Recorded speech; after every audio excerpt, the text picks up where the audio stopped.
With the latest version of WhatsApp, you can now create your own stickers without using any more apps.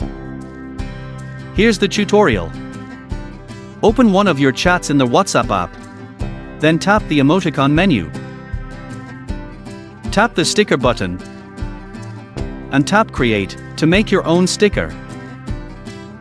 Select and add your photo here.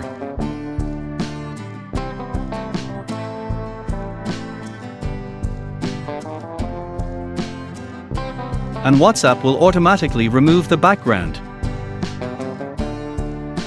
As a complement, you can also add text to your sticker.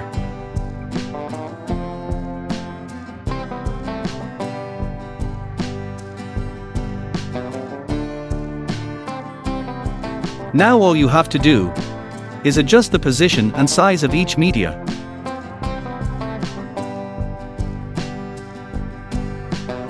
Once finished, tap the send button to save and send the sticker to the chat.